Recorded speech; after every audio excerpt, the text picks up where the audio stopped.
চলাকালীন হচ্ছে বিভিন্ন হুমকি মুখে রেখেছেন এবং আমাদের এই সনাতনী সমাজের আমরা যে চট্টগ্রাম থেকে এসেছি আপনাদের রংপুরের ক্লাব থেকে শুরু করে হোটেল থেকে শুরু করে এবং বন্ধুই মঠ মন্দির পর্যন্ত নিষিদ্ধ করেছেন যাতে আমরা সনাতনীদেরকে আমাদের সাধু সন্তকে জায়গা দেওয়া না হয়। তাই সবাইকে ধন্যবাদ। আমাদের মুখ্য আমাদের পরিবারটি সবার বন্ধুকারী এসেছেন, তিনি আপনাদের মাঝে সকল বিষয় নিয়ে উপস্থাপনা করবেন। ধন্যবাদ।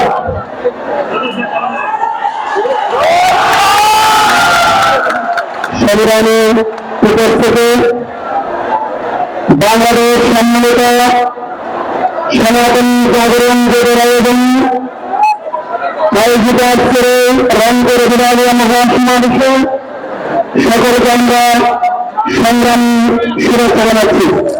এক্ষেত্রে স্বাগত বক্তব্য রাখবেন শ্রীমান অলোক গোস্বামী।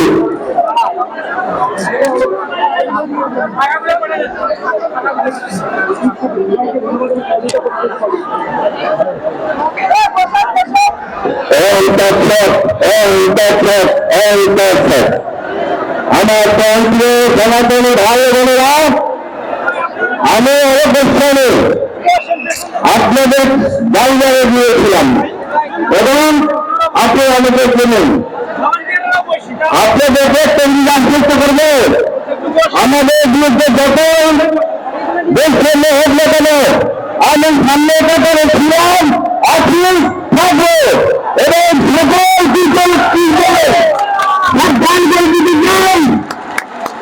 পরিণাম ধারণা হলে সবাই আমাদের ভালোবাসতে শিখুন, আমাদের পাশে থাকুন। আমরা নিম্ন সনাতন জাতি আপনাদের হাতে নিয়ে আপনাদের করতে চাই। আর আমাদের ব্যবস্থা চাইতে না হয় আমার প্রান্তীয় চিহ্ন তৈরি আছেন, রবীন্দ্রনাথ মহাশয় আছেন, ওনাদের বক্তব্য শুনলেন। আমি চিন্তা করলে অনেক সময় নষ্ট হবে, আপনাদের জন্য আমার আবেদন হবে ওনাদের বক্তব্য শুনলেন মনোযোগ দিয়ে। সকলকে ধন্যবাদ।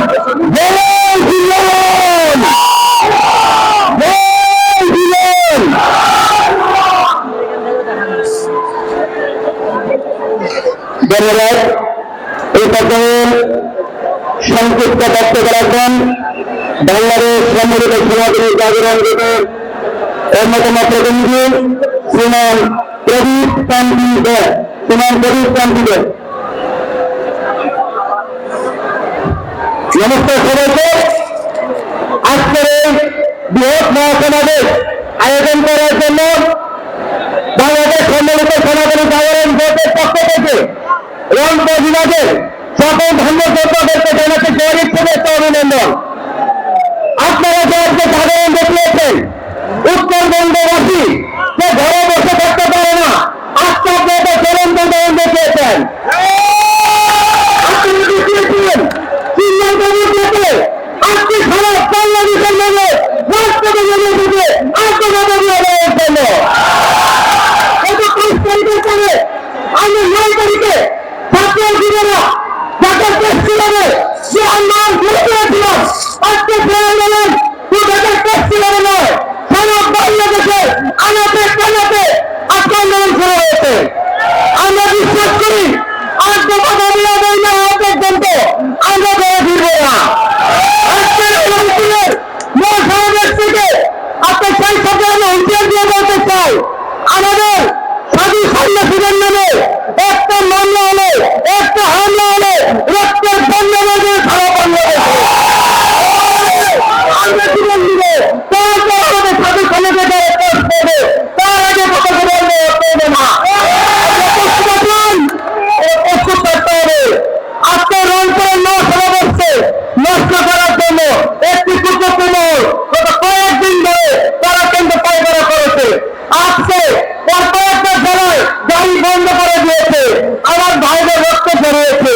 এই মাসুলে অন্তত সরকারকে দিতে হবে।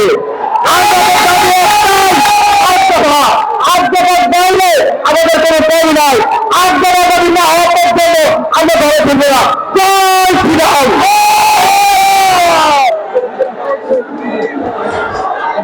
ধন্যবাদ। এটাকে বক্তব্য রাখবেন বাংলাদেশ সেনাবাহিনী বাংলাদেশ সম্মিলিত সেনাবাহিনী জাগরণ দলের অন্যতম প্রতিনিধি রিজাল দাস।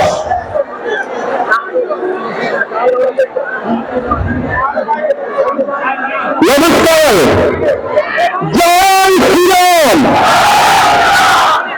প্রিয় রাজনীতিবাসী, আপনারা গত 1 মাস যাবৎ পরিশ্রম করে আজকের এত বাধা বিদ্যা অতিক্রম করে আজকে তারা সমাবেশে উপস্থিত হয়েছেন, তাদেরকে আমি অসংখ্য ধন্যবাদ এবং কৃতজ্ঞতা জানাই।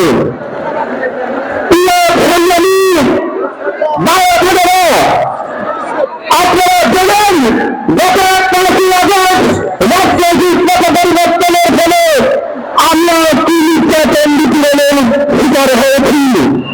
আমরা সেই নির্যাতন নিপীড়ন স্বাধীনতার পর থেকে সহ্য করছি। আমরা আর নির্যাতন নিপীড়ন সহ্য করব না। আমরা আমাদের একজন নেতা নির্বাচন করেছি। আমরা আমাদের 8 দফা দাবি নির্বাচিত করেছি। আমাদের নেতা সিঙ্গল কৃষ্ণদাস জন্মকারী, তিনি একজন উন্নতের বাসিয়া। এই যখনই ডাকতেন লক্ষ্য সাহায্য মাঠে নেমে আসেন। আমরা চাই ওনাদের সঙ্গে দিতে। আমরা যতক্ষণ 8 দফা দাবি আদায় না হবে আমরা ঘরে ফিরে যাব না। একটা কথা মনে রাখতে হবে, আমাদের কাছে ইন্ডিয়া নাই। আমরা ইন্ডিয়া আমাদেরকে মানলো কাটলো, আমরা ইন্ডিয়া যাব না। আপনারা কি ইন্ডিয়া যাবেন? আমরা ইন্ডিয়া যাব না। আমরা এই দেশের বিনিয়োগকে, আমরা এই দেশের অধিকার নিয়ে বেঁচে থাকবো। সকালবেলা পাশে একটা জাদুঘর আছে, আমি সেই জাদুঘরে গিয়েছি। সেখানে আমার জনগণের বিশ্বমূর্তি, শিবমূর্তি, বিভিন্ন মূর্তিকে কাঠের বস্ত্র বন্দী করে রাখা হয়েছে। আমাদের মূর্তিগুলিকে যদি আমাদের জনগণ দেওয়া হতো, সেগুলো টিভিতে হতো। এইভাবে আমাদের সঙ্গে সারা বাংলাদেশের বিভিন্ন বৈষম্য সৃষ্টি হচ্ছে।